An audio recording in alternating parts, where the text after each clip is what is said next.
webinar today featuring Dr. Brad Bale and Dr. Thomas Nabors. We're going to get started here in about 5 minutes. And for those that are early, thank you for being on time, because when you're early, you're on time.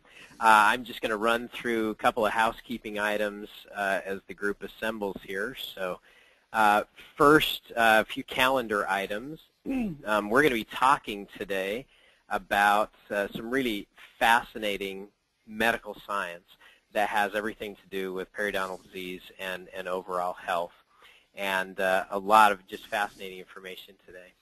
On the calendar, let me just mention a couple of things. One, the end of this month, September 28 and 29, is the No More Hygiene seminar featuring Dr. Tommy Nabors and myself and members of the TOPS team. That'll be in Nashville.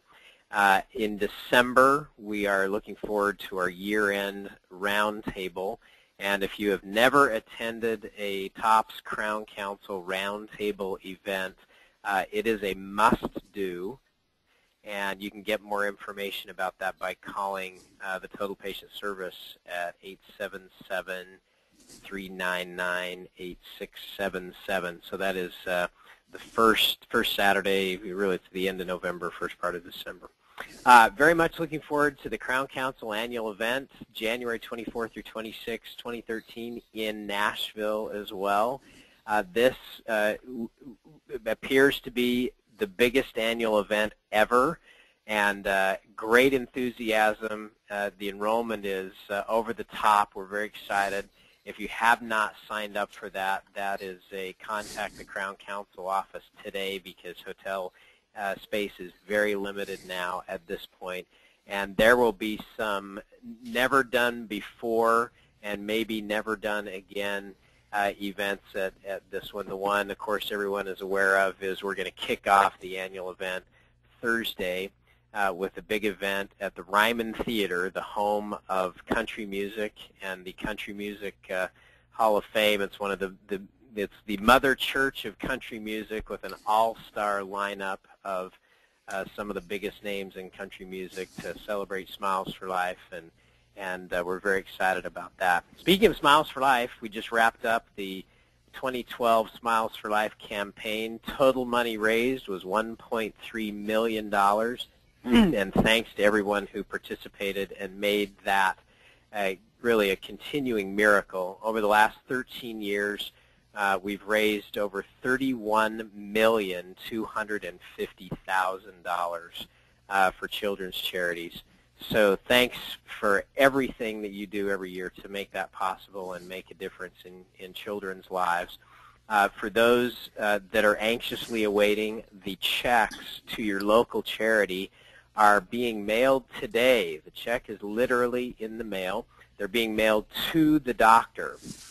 So just as a reminder, the reason we send the Smiles for Life checks to the doctor in the name of the local charity is so that you can organize a check presentation ceremony or something where you can make that official instead of just dropping it in the mail. So we hope that you'll use that check opportunity as an opportunity to get some additional publicity for your office and in your community. So great opportunity there.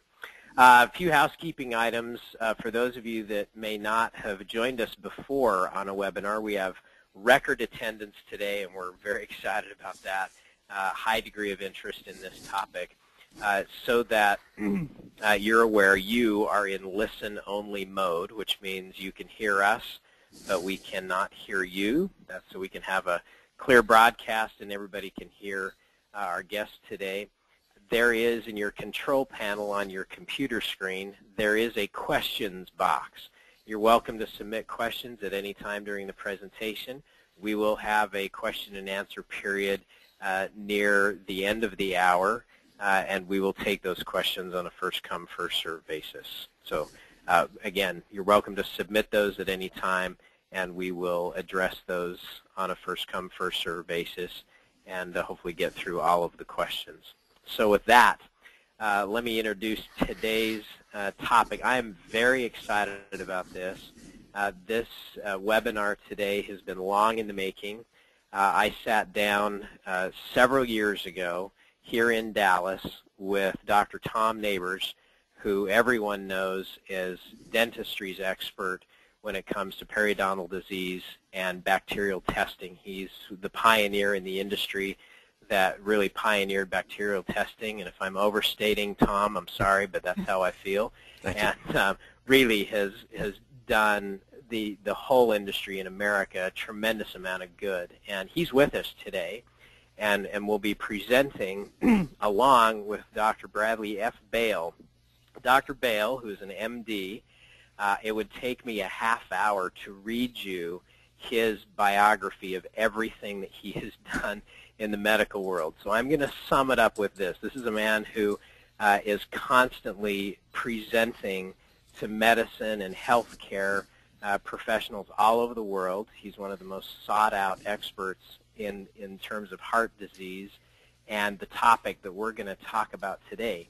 He is the only physician that we know of in America who guarantees his patients that they will not have a heart attack if they remain under his care. We don't know of anyone else who does that. And as he talks about it, he kind of just shrugs his shoulders and says, well, of course, I don't know why everyone shouldn't do that. And when you understand the science of what he talks about today, it really becomes pretty common sense.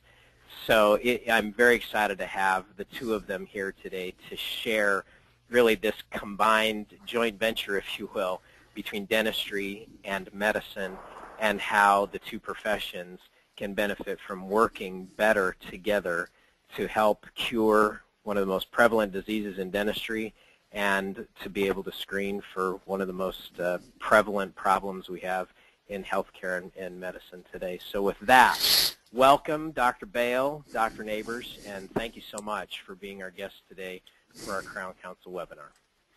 Yes, thanks, Steve. Dr. Nabors, maybe why don't you go ahead and say a few words first, and then I'll take over with our first slide. Well, let me thank Steve and also Greg Anderson. Thank you so much for the good works that you have done in the dental profession. And let me also thank the Crown Council listeners. This is a special group, and we are so proud to be a part of this presentation today, and so privileged to be a part of the Crown Council ongoing continuing education. And congratulations on all of the good works that you continue to do. And with that, I'll turn it over to Dr. Bale. Okay, great. Yeah, appreciate the opportunity, Steve, to address your council, because I know I'm addressing oral medicine individuals who realize the importance of maintaining excellent oral health in terms of also maintaining excellent cardiovascular health. So it's always a pleasure to address and share information with individuals who we can partner with in our efforts to keep people from having heart attacks and ischemic strokes. So I just want to give you the overall outline of what we're going to cover today. The first thing we want to do is give you a sense of the overall burden of cardiovascular disease and periodontal disease. And then we want to share with you some of the information that links periodontal disease with cardiovascular disease. We'll talk a bit about the recent American Heart Association conclusions regarding the oral systemic connection, and then we'll tell you about a course that's available now in dental economics that I had the pleasure of creating along with Dr. Nabors and my partner Amy Doneen. And I should mention Amy knows this subject as well or better than I do, and she's sorry she can't be on this webinar, but she's traveling to San Antonio where I am now because we're getting ready to give a 2-day course to healthcare providers. So she gives you her best, and hopefully you'll get to meet and hear Amy sometime.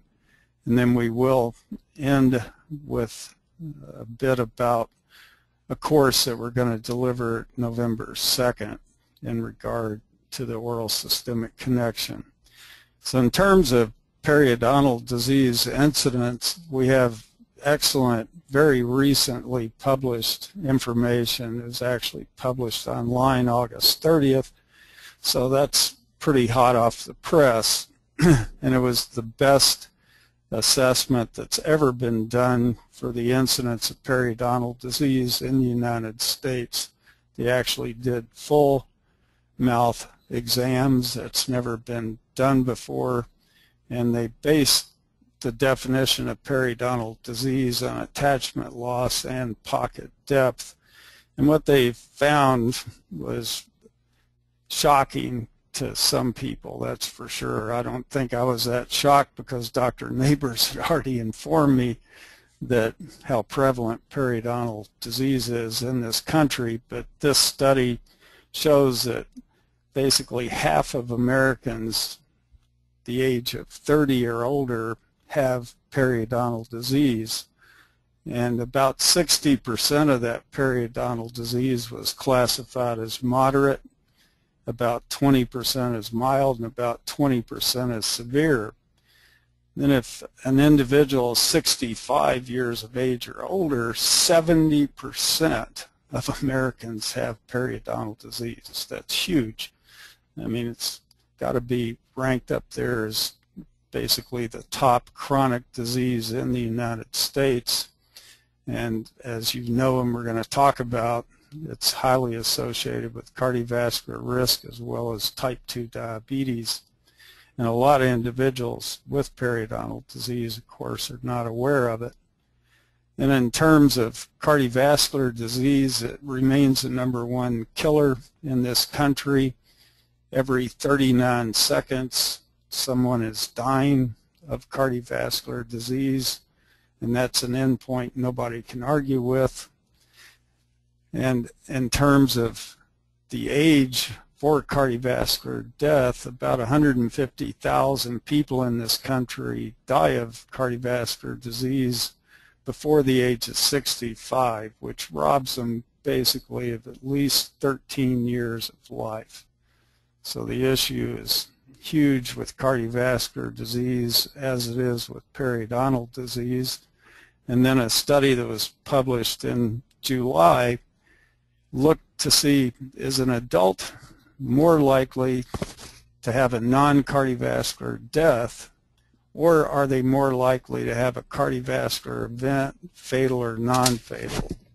And the study showed that American adults are 2 to 3 times more likely to suffer a cardiovascular event, fatal or non-fatal, than to have a non-fatal or to have a fatal non-cardiovascular death. So we need to enlist the help of all healthcare providers. Certainly the dental community needs to be very involved in the effort to eradicate this unacceptable cardiovascular risk for the American population. And in the year 2009, the American cardiologists, along with the American periodontists, certainly recognized this issue, and they confirmed the connection between cardiovascular disease and periodontal disease. They outlined a lot of the known mechanisms by which they're related, and they specified some treatments that could be delivered, and they called for the collaboration of the two fields of healthcare to work on reducing cardiovascular risk. In 2010, the European Society of Cardiology basically stated the same thing, that oral health does influence cardiovascular health, and that we have to start working together in order to reduce the unacceptable risk. In our method, the Bale-Doneen Method, in which we do guarantee our results, and I should mention the guarantee may shock you. Our patients understand that carries no malpractice connotations. It's just we feel we have evolved to the point where you can with reasonable assurity make a guarantee that the patient won't have a heart attack. We haven't had a patient have a heart attack now in over 10 years. But if you're going to do that, you have to have a comprehensive approach, and that approach certainly has to include oral health. And we now have, of course, level A evidence showing an independent association between periodontal disease and cardiovascular risk. So all prevention programs for cardiovascular disease have to include the oral systemic connection. So what is the evidence that periodontal disease can impact some cardiovascular risk factors? Well, there are numerous risk factors that we know periodontal disease impacts. I'm just going to share with you one study published not long ago that looked at over 650 healthy subjects who were 55 or older, and they were tested for periodontal bacteria, the 4 bacteria that are known to carry significant cardiovascular risk. That's AA, Porphyromus gingivalis, Tannerilla forsythia, and Treponema denticola. And what they found was very interesting. The individuals who had the highest tertile of burden of these bacteria had significantly higher blood pressure, 9 millimeters of mercury for the systolic and 5 millimeters of mercury for the diastolic. That increase in blood pressure creates very significant increased risk for ischemic stroke and heart attack. And they found the patients in that highest tertile were 3 times more likely to be hypertensive. And they did make a lot of adjustments before they came up with that figure. So this study was very interesting in that it was a concentration of bacteria as opposed to the clinical diagnosis of periodontal disease that carried the risk of increased blood pressure.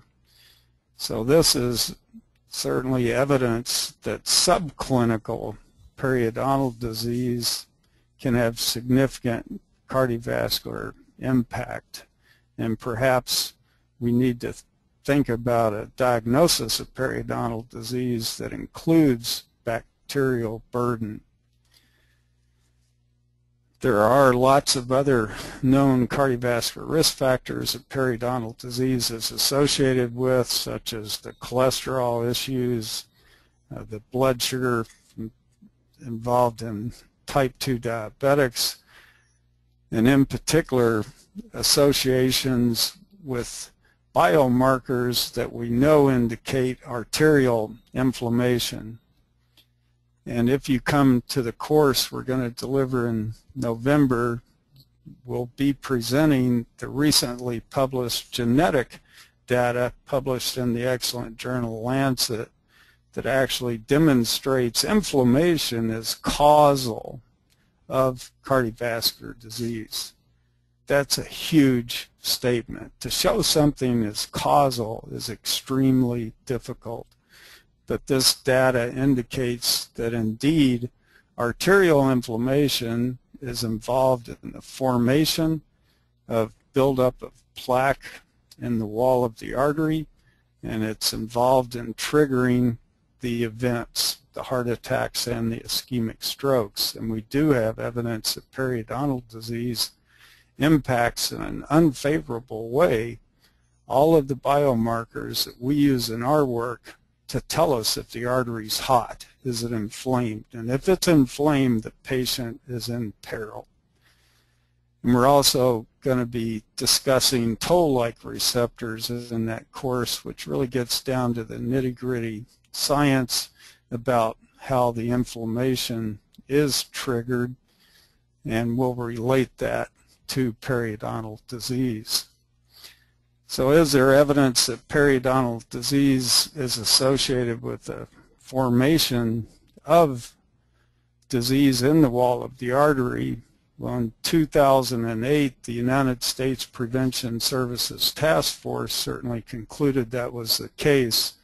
They did a very extensive review of the literature, excellent studies, and concluded that periodontal disease is an independent risk factor for the formation of coronary heart disease. There's lots of other evidence in that regard, and we'll be presenting a lot of that data in our course in November.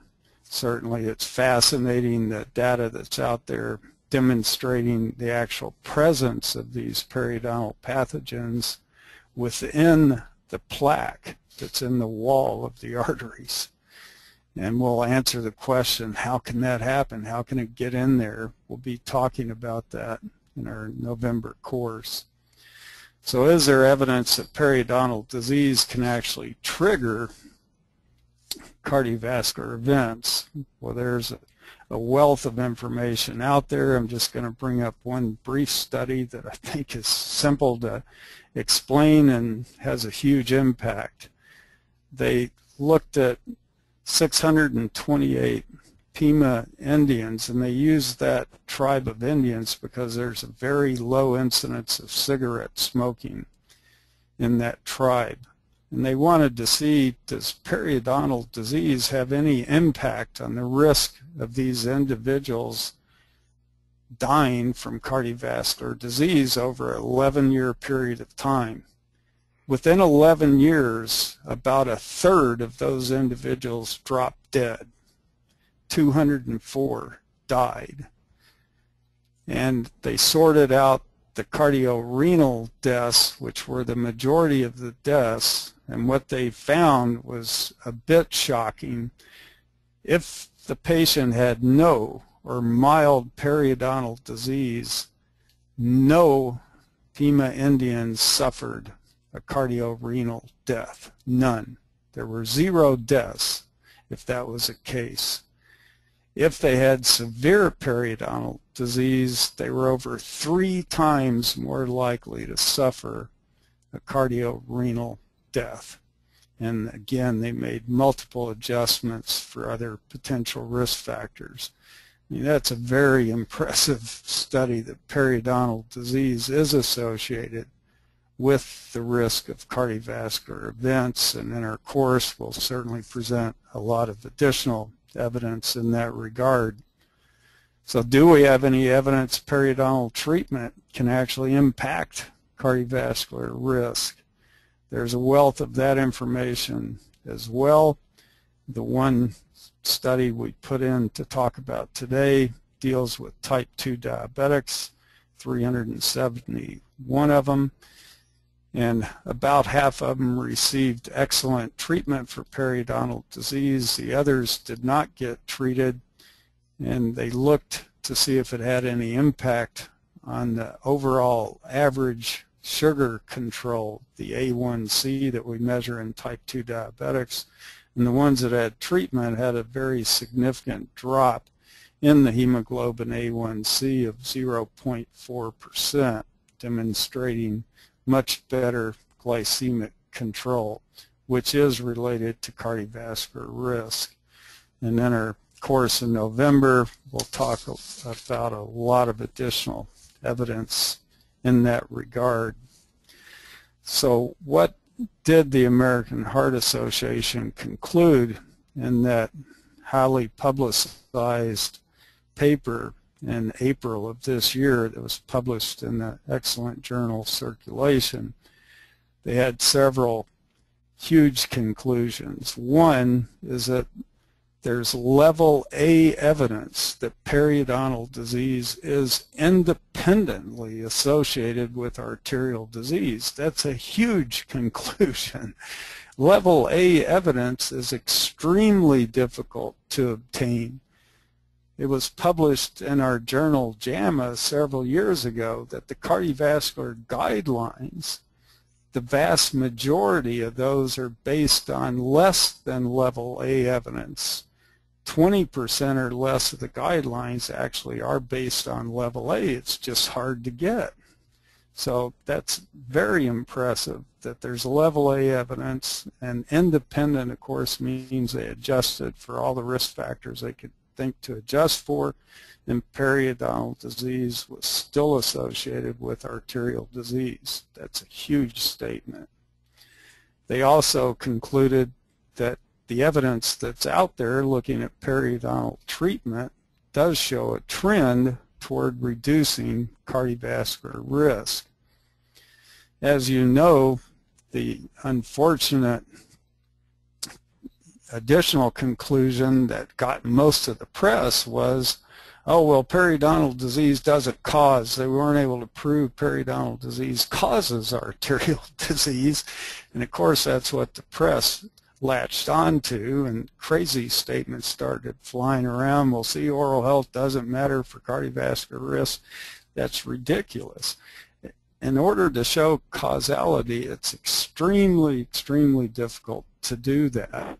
Number one, you have to have a definition that is extremely objective for periodontal disease before you're ever going to be able to show, quote, causality.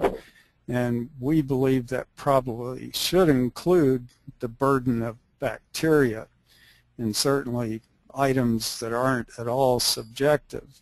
So that's a hurdle that has to be overcome before you're going to show causality. Another hurdle is in the studies that are trying to prove that, the treatment protocols have to be very effective and have objective endpoints to prove that the treatments were effective, and again, probably including something like showing objectively, yes, we eradicated the bacterial burden. And then there are numerous known risk factors for cardiovascular disease. Those are confounding, and before you can prove causality, all of those have to be controlled. You have to have baseline from the control group to the treated group have to be matched where there's no significant difference in the two groups at baseline, and by the end of the study there can still be no significant difference in all those confounding risk factors. That's a huge hurdle to overcome. And we do now know, and we'll talk about this in at our course in November, but most of the time when there's actually a plaque, quote, rupture, where you're going to get an event where you get a blood clot that can block the flow of blood, and that's, of course, what causes a heart attack or ischemic stroke. We now know most of those, quote, events are not symptomatic. The vast majority of them are asymptomatic. You get small damage that over time can lead to heart failure or dementia. And sometimes it just simply heals over, and the plaque in the wall of the artery just continues to grow. So if you're going to do a study to show causality, any studies looking at cardiovascular disease in the future are going to have to include being able to measure for those asymptomatic events. So causality is going to be very tough to prove. I think it can be done, but it's going to take some time and extremely well-designed studies and a better definition, etc. The fortunate thing is causality is not a prerequisite for including periodontal disease assessment and management in a cardiovascular wellness program. If you had to show causality before we included things in our program, we would hardly be doing anything. Very few things have been shown to actually have causality. That's not necessary. Simply having level A evidence, which is extremely difficult, again, to accumulate, having level A evidence of periodontal disease is independently associated with cardiovascular risk, along with having evidence of a trend of reducing that risk with treatment, is plenty of information to demand that any cardiovascular wellness program include oral health and the assessment of periodontal disease and managing that disease in their program to maintain cardiovascular wellness. So I'll look forward to hearing Dr. Nabors now. He's got a few more slides to go through with you. And I may say a few more things in the end, but I really appreciate you being on the call. We have to have your help to reduce the crazy number of heart attacks and ischemic strokes occurring in this country. Periodontal disease is at the root of a lot of those. So thanks. Tom? Yeah. Thank you so much, Dr. Bale, and I believe that the listeners today can truly hear in the voice of Dr. Bale how dedicated he is to preventing heart attacks and stroke, and also his partner, Amy Doneen. These two individuals are very unique, and I think you can hear that in their voice and in the presentation that Dr. Bale just made. I'll tell you that I've heard Dr. Bale and Ms. Doneen speak for two-day programs about 8 times, and I'm always fascinated with their ability to keep the audience on the edge of their seats and providing new information every time they speak.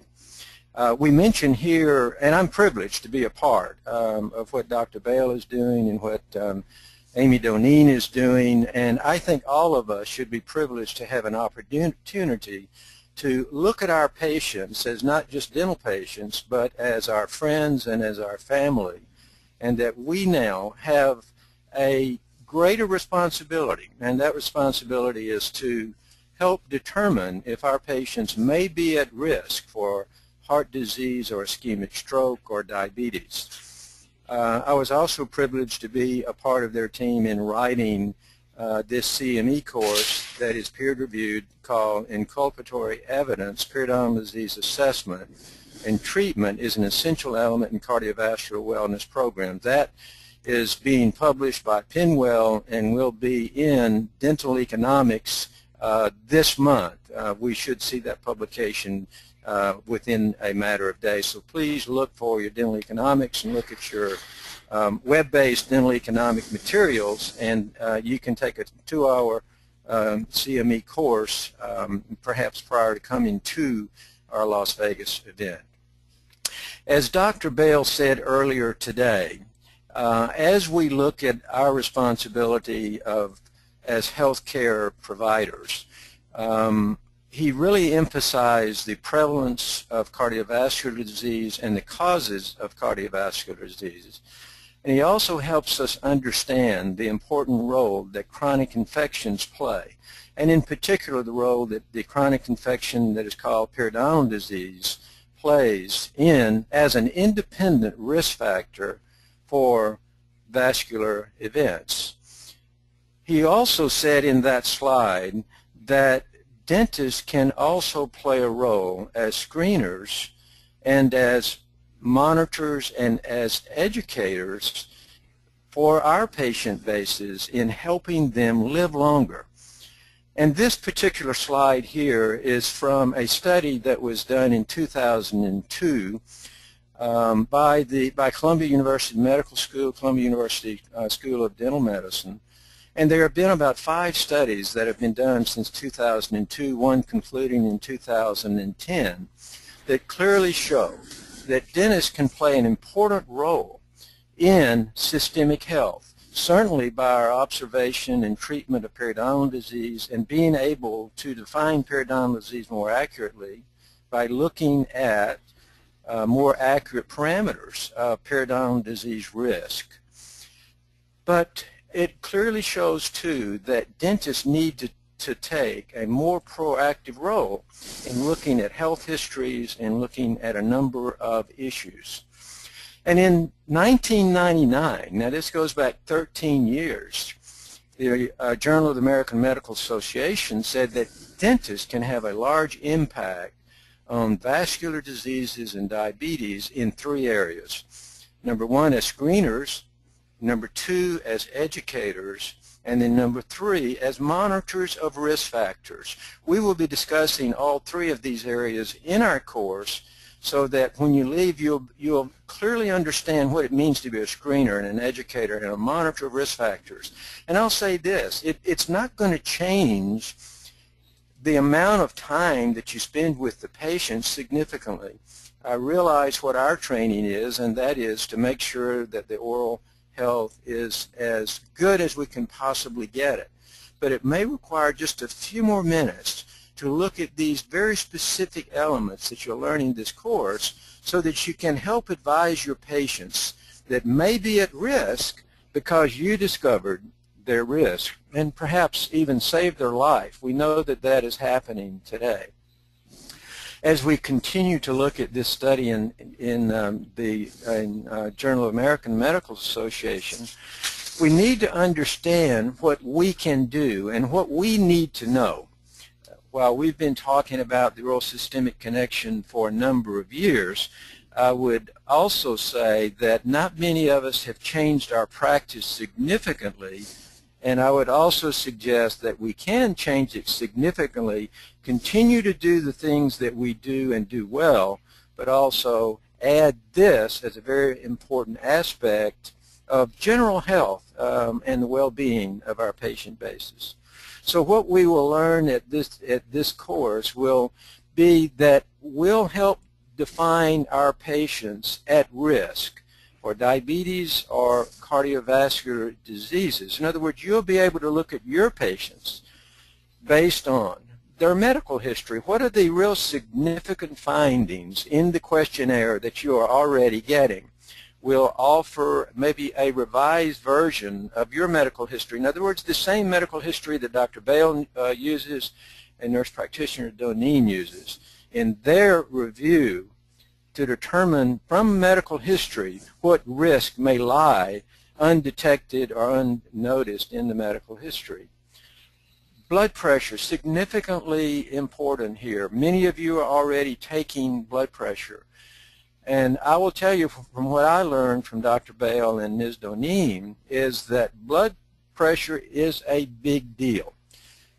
We were taught primarily to use blood pressure, certainly to educate our patients, but we want to know if our patient is safe at the time that we are doing our dental procedures, and we have a responsibility to do that. But we can take our knowledge based on blood pressure, where it is, and we can help educate our patients. And I will tell you that we will learn in this course that pre-hypertension is dangerous and that hypertension is ultimately a killer. So that we need to know which of our patients are pre-hypertensive or which of our patients are in fact hypertensive. Also on oral health, there are some significant things that we can just look at in a patient's mouth by doing a good clinical exam. And I will also suggest to you that we will learn by using salivary diagnostics that we can do an improved oral health exam, and we can help identify individuals that may be at risk for systemic disease based on our oral health findings. And then lastly, we really do need to understand risk factors.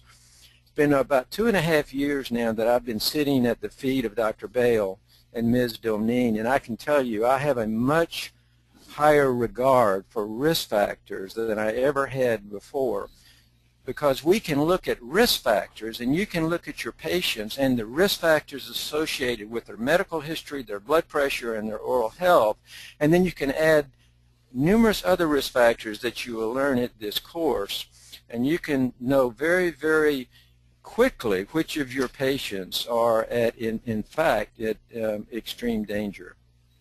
One such report that was published just in November of 2011, and I'll just simply show this one slide, is that if you know what to look for doing an oral health exam, you can identify individuals that have a 63% increased risk for heart attack with no other test.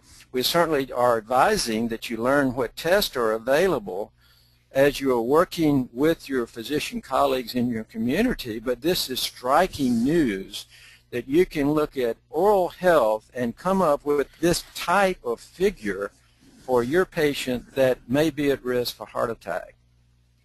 I mentioned blood pressure in the things that we will be looking at more closely as we listen and learn from Dr. Bale and Ms. Doneen.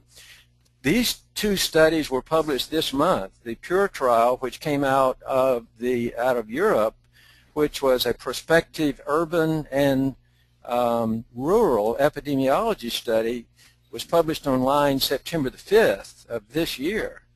And then also we had our CDC study that was published September the 11th of this year, and they are in agreement, and that is that approximately 40% of the world population, including the U.S. population, are either pre-hypertensive or hypertensive.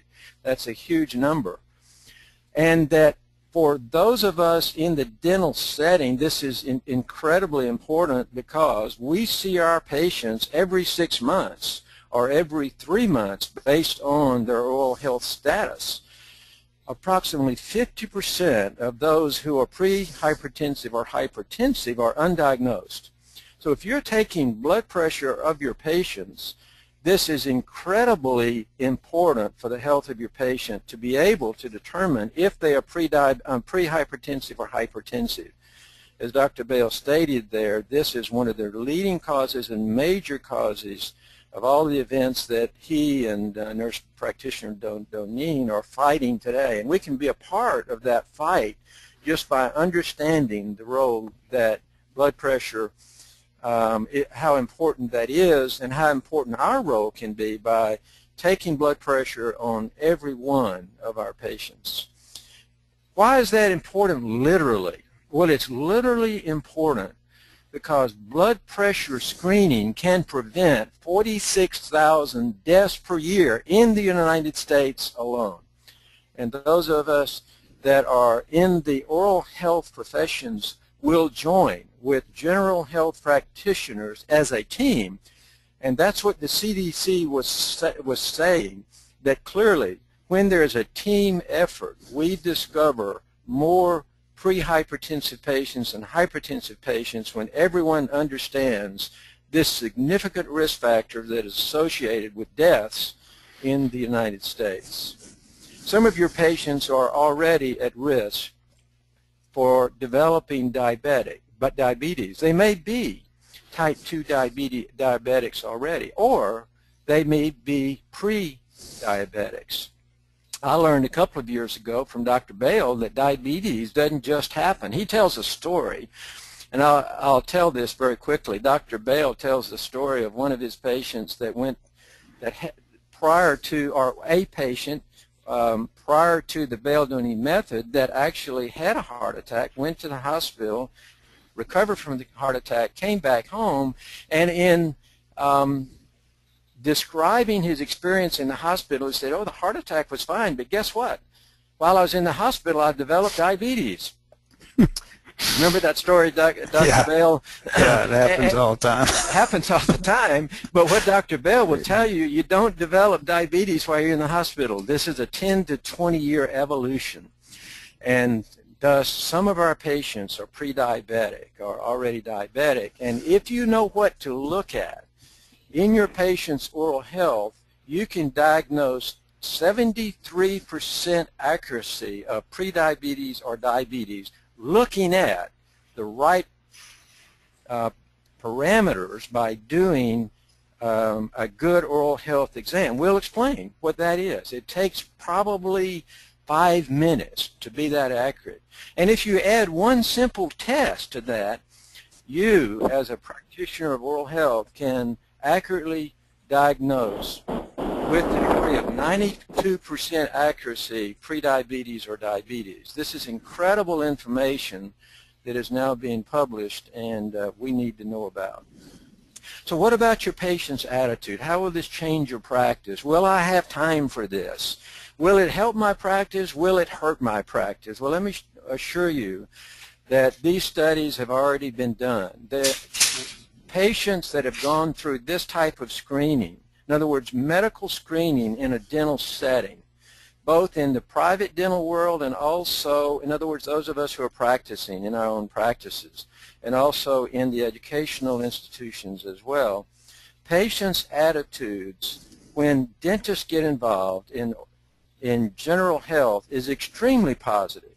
And we'll discuss what patients said. We'll discuss what the literature clearly says about the powerful positive impact of bringing this kind of information to your practice. Bottom line is it grows your practice, and it also grows your reputation among your patients, and it also grows your reputation as a healthcare provider in the entire community that you are practicing. Very positive there. And the last slide that I will show is don't forget yourself, because your lifetime risk is the same as everyone else. All of us as human beings have a lifetime risk of developing coronary heart disease. And if you're a male and you're 40 years or older, your lifetime risk of developing coronary heart disease is almost 50%. You have a 1 in 2 chance of having some kind of coronary disease. I will tell you this, though, that Dr. Bale will tell you this is preventable if you know what to do and if you are looking at the right things and you're going to the right physician. If you are a female, you have about a 32% risk of developing coronary heart disease. Now, just looking at that risk, I can tell you that should be motivating to all of us to determine what our level of risk is, because risk factors are equivalent to greater risk. And risk factors like diabetes don't just occur suddenly. They occur in younger individuals, and it's only as we get into our 4th and 5th and 6th decades that these risk factors ultimately culminate into the event. And that's what we want to prevent. So in this course, you're going to learn from 2 experts that deal with heart attacks and strokes and diabetes on a daily basis. You're going to look at your own health to determine if you're at risk. You're going to look at the health of your spouse, the health of your children, the health of your parents, and the health of your entire extended family. So please come to this course for your own personal reasons, if for no other reason. But also, secondly, please come to the course to learn how you can protect your friends that are your patients. It has been a great privilege for me to be a part of Dr. Bale and Ms. Doneen's work, and I'll guarantee you that this will be the most important course that you have ever attended. So thank you, Dr. Bale, for the work that you're doing, Nurse Practitioner Doneen, and thank the Crown Council also for the wonderful work that you guys are doing. Please consider adding this important work to the causes that you are so good at doing. Thank you very much. Yeah, well, Dr. Nabors, thanks. Yeah, Amy and I feel indebted to Dr. Nabors because we've, of course, been aware of the connection for a lot of years and working with our patients to maintain oral health, but we ran into Dr. Nabors because he was able to really objectify that bacterial burden with the testing he brought to the United States with the salivary diagnostics. So that moved what we were doing onto a much more solid platform of objectivity for our work to prevent heart attacks. I'm going to fly through the next 4 slides because I want to leave a full 15 minutes for Q&A, and basically just say that I'm very excited about the potential for more oral medicine specialists in this country. We need them. We deliver a 2-day course to medical providers, and some dental providers come to that, and they've always been pleased when they have, but that's why I'm in San Antonio now. We have medical providers that will be attending our 2-day course coming up, and after they go through our course, then they're much more aware of the oral systemic connection, and they need to partner with oral medicine specialists. Like I had a patient in yesterday who needed to find an oral medicine specialist to partner with, and he lives in Phoenix, Arizona. Well, we found somebody who was familiar with our work and their salivary testing, so we need more providers out there, and anybody coming to the November 2nd course is going to leave that course being, in our opinion, able to call themselves an oral medicine specialist, and the medical providers that go through our other course will certainly need to collaborate around the country with you in the effort to maintain cardiovascular wellness. So we do need to rewrite the American Heart Association impact goals for the current decade. Ideal cardiovascular health equals the absence of clinically manifested cardiovascular disease and optimal control of oral health. So thanks for being in on the call. I'm excited about what you're doing and appreciate all your help in preventing cardiovascular events in this country. So thank you. I've got 3 questions, if that's... Excellent. Go for it, Greg. The first one is, how do you suggest that periodontal disease should be defined? Please address active versus inactive periodontal disease, controlled versus uncontrolled. Yeah, Dr. Nabors, do you want to take that? Or? Well, I would certainly love to, but I would say that those who are listening may think I'm biased. And so Dr. Bale actually has case studies that show the relevance of what we are trying to do together. So I would actually ask you, Dr. Bale, to answer that question. Yeah, I think any definition of periodontal disease certainly has to include bacterial burden, and certainly the bacteria that we currently know carry huge cardiovascular risks, such as the Porphyromonas gingivalis and Tenorilla forsythia. We know these periodontal gram-negative bacteria can drive arterial inflammation. They can do it in several ways, but certainly one of the ways that's really well defined at this point is through the lipopolysaccharides that are created by these gram-negative germs, and they stimulate toll-like receptor 4 and toll-like receptor 2, which are a critical driver of inflammation in our arteries. In addition to that, several of these bacteria have been shown to increase the permeability of the inside lining of the artery, as you know, called the endothelium. And when you increase the permeability of the endothelium, you're opening up the wall of the artery for injury.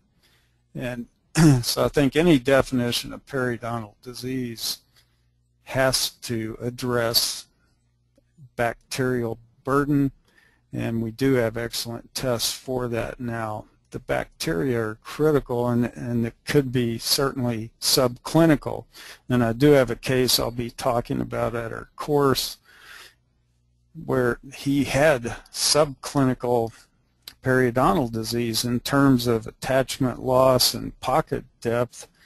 You would give him a gold star, but the more sophisticated salivary testing showed he had a very significant bacterial burden, and he had arterial inflammation, and he's a very high-risk patient, not only for heart attack but ischemic stroke. And a critical part of getting his artery cooled off was addressing his periodontal bacterial burden. May I add to that too, Dr. Bale? Yes. I think we certainly want to encourage every practitioner to follow the AAP guidelines as well in defining periodontal disease based on bleeding and based on pocket depths.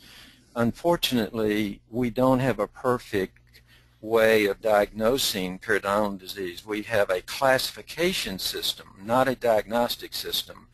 Classification systems involve either the ADA 1, 2, 3, 4, 5 or the AAP classification. Either one work.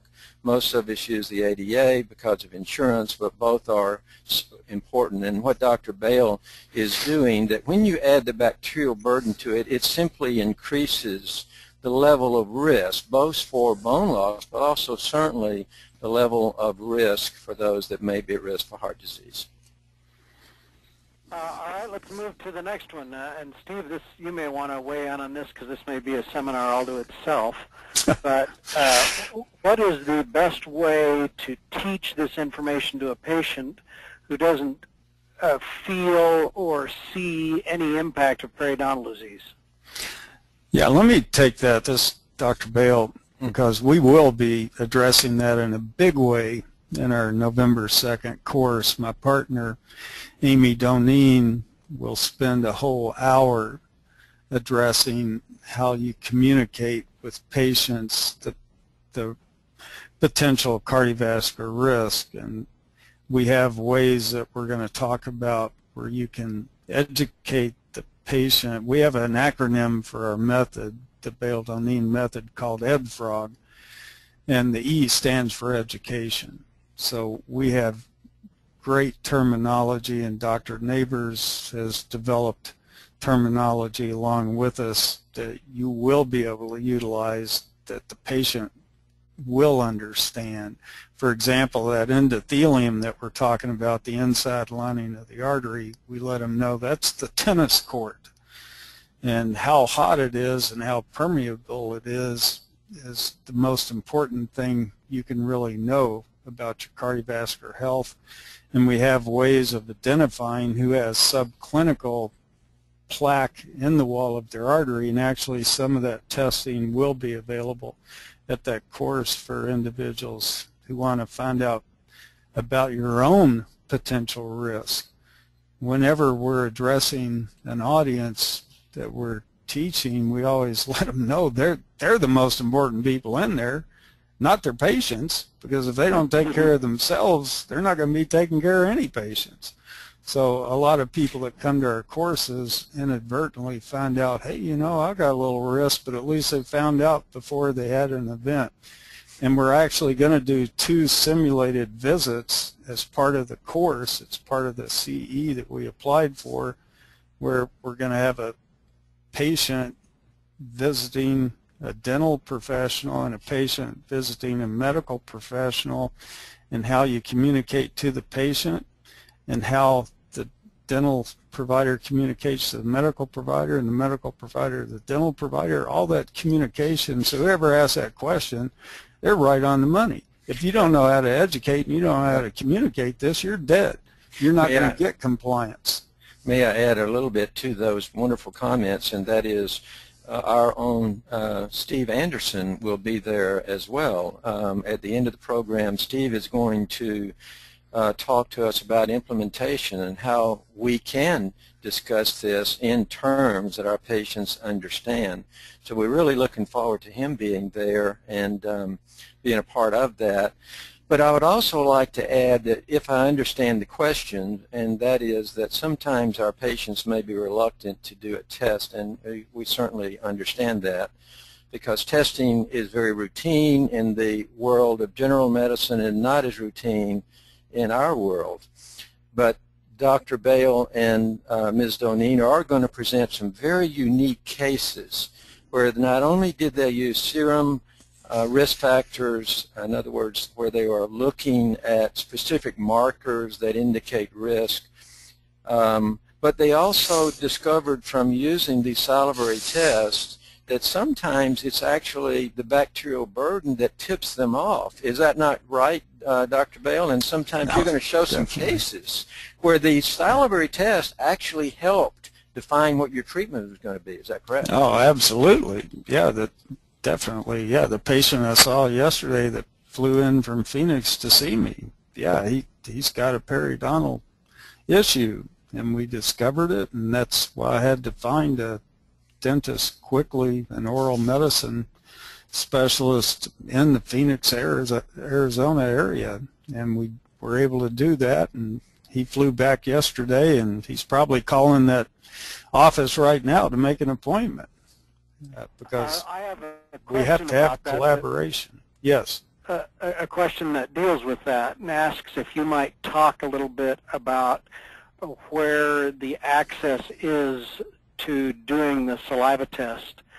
Many of our members know that that is available to them, and can you talk a little bit about that? I know everybody on the webinar isn't going to be able to go to the course, but where they would get access to the saliva test and information about the results. I'll weigh in on that, and then Tom, you can sure. You can give them the detail. But Dr. Nabors pioneered one of the earliest salivary tests that today is under the brand of oral DNA, and you can just get on the internet and search for oral DNA. And the supplies are ordered through Henry Schein, and then the test is actually submitted. You get the supplies, you take the salivary sample, send it into oral DNA, and then the results are provided online. And so Dr. Nabors has been very closely involved with oral DNA for a number of years, founded the company, and has developed that whole system. So that is, I believe, Dr. Nabors, that would be considered the standard today. I mean, that's the most widely used salivary diagnostic in dentistry, correct? Yes, that is correct, and thank you, Steve, for doing that. And please be aware, too, that everything is HIPAA compliant. Our laboratory is completely CLIA certified, and so as Steve said there, it's very easy to get started in doing that. I'm certainly glad to help, too. If any of you have any personal questions, you can email me at tnabors@oraldna.com. Even though I'm not associated directly on a day-to-day basis, I'm certainly very interested in you learning how you can add value to the dental experience. If I could just weigh in on that previous question about how you raise awareness, and I'll just give this one quick tip that I would say the vast majority in the Crown Council are aware of this, but for years we have taught a simple verbal skill when you diagnose periodontal disease in a new patient is simply to ask, how long have you had this infection? And that response from the patient will always be, what infection? And then when you show it to them, one of the common responses is, well, it doesn't hurt. And your response to that is, I'm always amazed that an infection this serious doesn't hurt until it's too late. And then kind of the next step in that, and this is where medicine and dentistry come together, is to ask the patient who they know that has heart disease or has high cholesterol, high blood sugar, or high blood pressure, high blood sugar, or high cholesterol. And of course, everyone knows someone that has one or more of those conditions, if not themselves. And then the response is that periodontal disease is similar to those in that they don't hurt until it's too late. And that's why when we see the signs of it, we get very concerned and want to get it treated before it's too late. So what we found is that most people can relate to that because they're very familiar with those other conditions, and when you frame it in that way, that it makes more sense to them. So that's the short answer to obviously a more involved way of presenting things, but for those that may not be familiar with that, that's a quick introduction, and for others a quick review. Greg, is that top of the hour, Steve? Perfect. Great. Well, listen, Dr. Bale, Dr. Nabors, thank you again for sharing. You accomplished the near impossible. I asked the two of you to cram 2 days into 1 hour, and so I appreciate you accomplishing the task and also making everyone aware of the resources that are available in your course that you'll do November the 2nd in Las Vegas, if they would like to know more and get into this more. It is definitely a direction that dentistry is going rapidly, and we appreciate your pioneering work in educating all of us in how to take practices in that direction to better serve patients. So thanks again for being with us today, and thanks for all the Crown Council members for being in our webinar today, and we wish you a great day. And Thank you very much. Thank you.